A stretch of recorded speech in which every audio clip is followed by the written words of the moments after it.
So I turned 50 back in April, and it's a pretty difficult number to say out loud when people ask my age. But nothing much has changed really. Well, in the last year or so at least, just another sag here and just another sag there, but I'm still basically the same old Matt. And if you're one of those people who say age is just a number, just shut the f up now. Anyway, it seems to be the people around me that make the biggest fuss about it, aka my wife, who's been pestering me all year to get the health checks done that old men like me should get done at this age. You know, blood tests, scans, prostates. Hang on, there's just one, right? Anyway, long story short, I did some research online, asked around a bit, heard some horror stories, heard some good ones, and some fluff in between, and eventually chose a medical centre and booked an appointment. Now, if you've only just come across my channel, I guess this is the part where I should tell you that I live in Vietnam, a country that's perhaps not renowned for its medical services, at least good ones anyway. But that's beginning to change, it seems. As an example, I happened to get talking to an Aussie last week. Yes, at the pub, who's been coming back and forth to Saigon regularly over the past 12 months or so to get dental work done. Well, that's what he told his wife. After talking to him about his experience, it appears that Vietnam is becoming more trusted and definitely more affordable for things like this, compared to places like Thailand, where for a long time it's been the go-to place in the region for medical tourism. You know, go and get a bit of work done, usually cosmetic, nip and tuck, a bit off the nose, even a bit on the nose, new tits, new ass, new dick even. The list goes on. Then heal at a nice resort or even at the medical complex where the procedure took place, and then be smashing beers and other things at Nana Plaza before the week's out. Now back to old mate at the pub here in Saigon. He was quoted something like 100,000 Aussie dollars, something crazy like that. I'm assuming in Australia, or was it in Thailand? Anyway, I don't know, to get whatever he wanted done. But he was able to get it done here for 20. So that's a massive difference in price and also in terms of procedure, because he said in Thailand they wanted to take out all of his remaining teeth, ouch, and replace them, which he didn't want to do, understandably. Me too. I mean, you're looking at someone who draws the line at earwaxing. So that's when he started researching about Vietnam and found someone who could do what he wanted at a much cheaper price, and he's very happy with the results. I've got to say, his teeth look good too.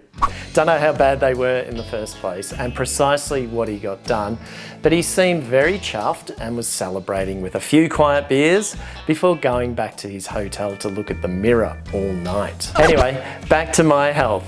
I went for what's called the Elite for Men package. Sounds pretty exclusive, doesn't it? And not to be confused with the package for elite men. My package was 7,100,000 Vietnam dong. That's approximately 290 US dollars, but my insurance policy covered approximately 250 of that. So I just had to make up the difference of around 40 bucks after the checkup. So it seems like it's pretty good value. What do you think? Did I get a good deal?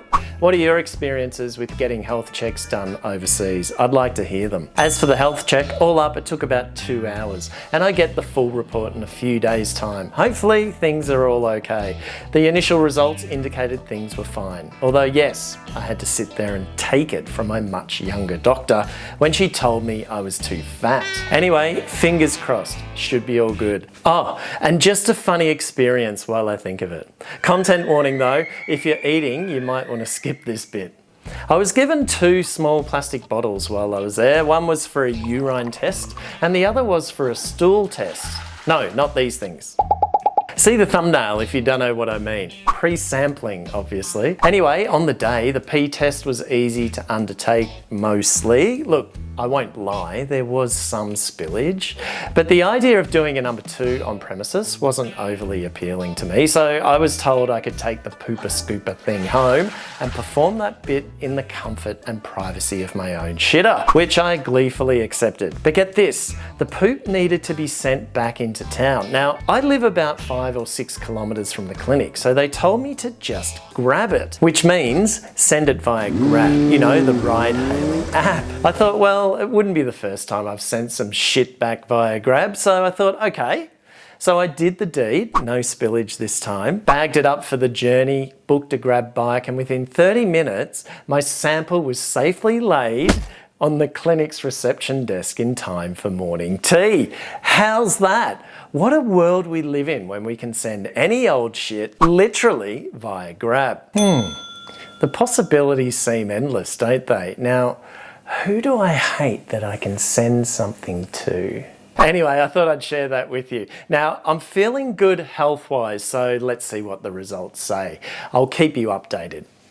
Oh, and if you get a random Grab delivery after this, it wasn't me. Now, from health checks to quality of life measures. Recently, it was announced that Vietnam has entered the top 10 list of destinations for expats in 2024. How about that? The survey's conducted each year by Internations. Now, Internations could be described as a platform that connects expats worldwide, while you and I might describe it as just another way to hook up. Anyway, Internations has communities in 420 cities and has 5.4 million members. Wow, that's impressive. Around half of what Sunny has. So yeah, usually expats in these cities connect via networking events where people new to the city, aka fresh meat, and old. Hey, who said old? Meet up and share info about things that concern expats when they move to a new country. Things like renting villas, investing in real estate, enrolling their kids in international schools, and finding where to get the cheapest maid. Now, I can't recall ever going to one of these networking events, to be honest.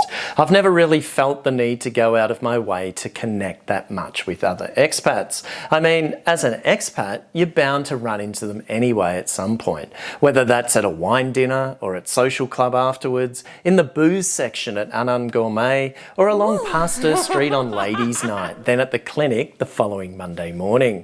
However, my wife Mel, before we met, went to one or two of these events in Saigon back in the day. I mean, way back, before LinkedIn began connecting us with narcissistic corporate high-flying achievers who are just thrilled to announce everything that happens. Anyway, she confirmed what I said earlier, that it felt more of an occasion for guys to hit on women.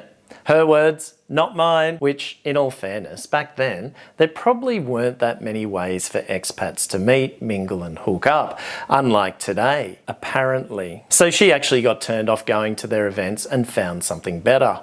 Anyway, Internations does this survey every year. I don't know how many people are surveyed, and they ask questions around topics like quality of life, working abroad, expat essentials, ease of settling in, and personal finances. Yeah, so I don't know how this is all collected and so on, but I think there are some interesting findings worth taking a look at.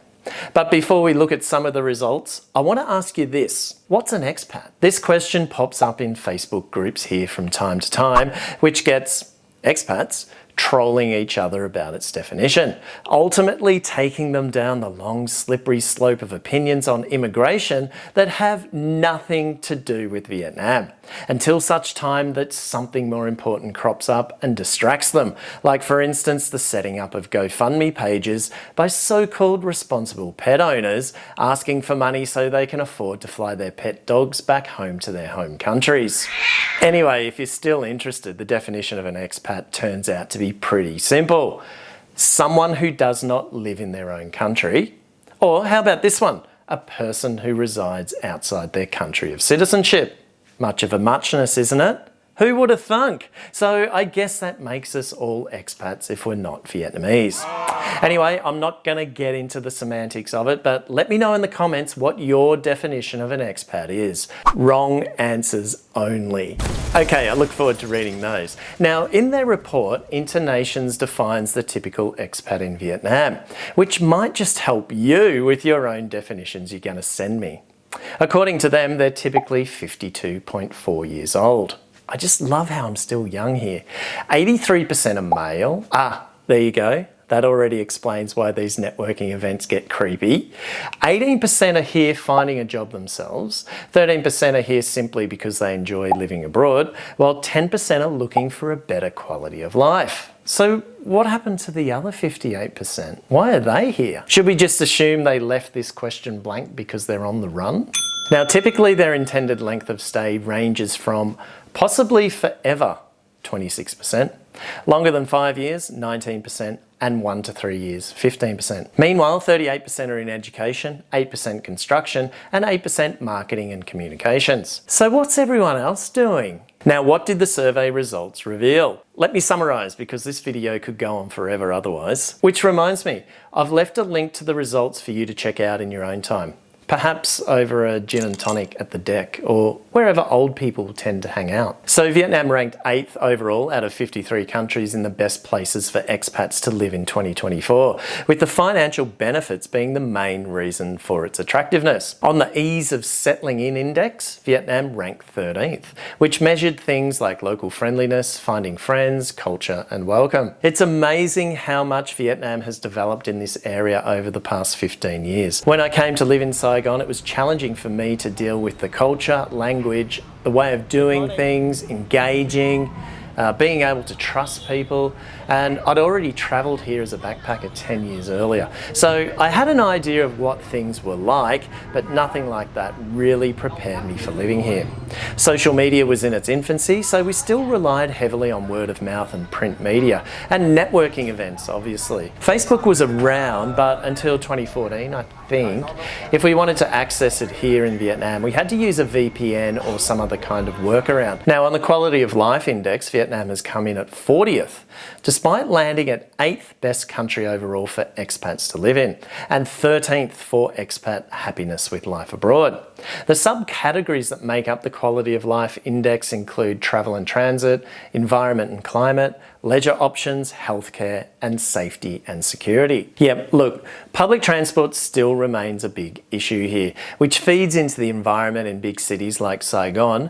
Everyone uses petrol or diesel-driven vehicles of various description and in various states of disrepair, which also makes exercising in public spaces difficult, either for air quality or just plain safety. And footpaths are often taken over by motorbikes, particularly during peak hour, which then has an impact on health and safety and security. So yes, I tend to agree with this one, which is pretty damning, given that 53 countries were represented in this survey, and Vietnam has come in at 40th on this measure. Next one is Expat Essentials. Sounds like it could be a lingerie brand.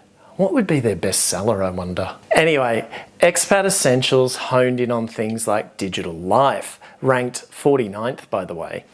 Interesting, given that we keep seeing on social media that Vietnam rates highly as a digital nomad location. Also, administration topics, I don't know what that means, and housing and language. Understandably, Vietnam has rated lowly at 42nd, which is really nobody's fault. Vietnamese is an extremely challenging language to learn. And yeah, digital life. While telecommunications services are generally cheap, I pay about 120,000 dong per month. That's about $5 for my phone bill, and my internet at home here is about $20 a month. Vietnamese websites, particularly in banking, for example, are woeful. So yeah, I can understand why this category has ranked poorly. Although the outlier, housing, came in second, which, yes, I would agree these days that it's a renter's market here. That's if you can find a trustworthy agent and landlord. My wife and I have been fortunate in that we haven't had to or haven't felt any need to leave this place. So we've rented this place for about 13 years or so, and our rent now is actually cheaper than what it was when we first moved in. Shh. Don't tell anyone. Hard to believe, but yeah, you can really make some savings at the moment on housing. But that's not to say the process of finding a place with, as I said, a trustworthy real estate agent and owner is smooth sailing. All right, I've left a link for you to check out the survey results in more detail. Let me know your thoughts in the comments.